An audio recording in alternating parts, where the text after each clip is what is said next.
Praise the lord, shalom, hallelujah. Jesus loves us so much. ఈరోజు పరిశుద్ధ గ్రంథం నుండి కీర్తన గ్రంథం 119 అధ్యాయం 37 వచనంని ధ్యానిద్దాం. వ్యర్థమైన వాటిని చూడకుండా నా కన్నులను త్రిప్పి వెయ్యుము, నీ మార్గములలో నడుచుకొనుటకు నన్ను బ్రతికింపుము. ఆమేన్. వాట్ ఎన్ అమేజింగ్ ప్రామిస్ కదండి.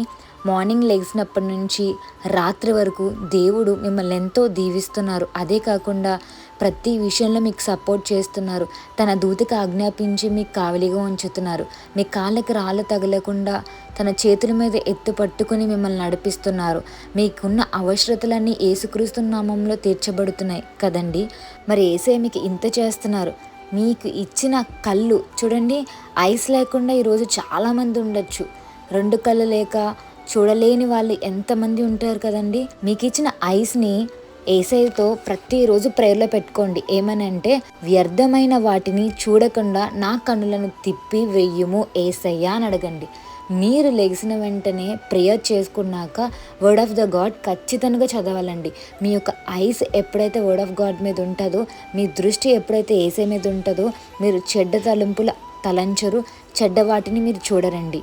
మీరు ప్రార్థనలు అడగాలి, యేసయ్య మీ మార్గంలో నడుచుకుంటకు నన్ను బ్రతికింపము అని అడగండి. సో వ్యర్థమైన వాటిని చూడొద్దు, పరిశుద్ధ గ్రంథాన్ని చూడండి. వాక్యంతో మీ యొక్క డేని స్టార్ట్ చేయండి, ప్రేయర్తో మీ యొక్క డేని స్టార్ట్ చేయండి.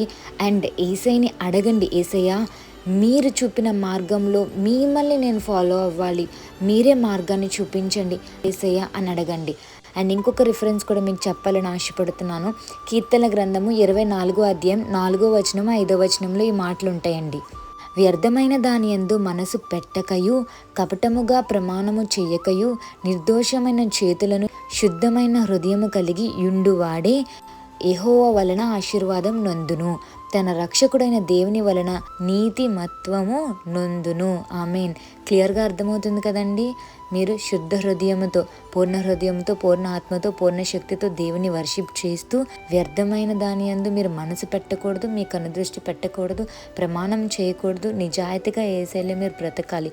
అలా అయితేనే యేసయ్య యందు మీరు ఆశీర్వాదం పొందుకోగలుగుతారండి. ఒకవేళ మీరు వ్యర్థమైన వాటి మీద ఫోకస్ చేస్తే యేసయ్య నుండి మీరు బ్లెస్సింగ్స్ పొందుకోలేరండి. సో ఈరోజు మీరు లెగిసిన వెంటనే మీ యొక్క కనుదృష్టి బైబిల్ మీద పెట్టండి, మీ దృష్టి బైబిల్ మీద పెట్టండి, మాట్లాడండి. మీ మనసులో ఉన్న ప్రతి మాట షేర్ చేసుకోండి. సో వ్యర్థమైన దాని గురించి ఆలోచించద్దండి. వ్యర్థమైన వాటిని చూడకుండా మీ కన్నులని మీరు కాపాడుకోండి. అలాగే యేసయ్య చెప్పిన మార్గంలో నడుచుకోండి. మీరు ఆశీర్వాదం పొందుకుంటారు. Have a blessed day in Christ Jesus. Jesus loves you so much. Amen.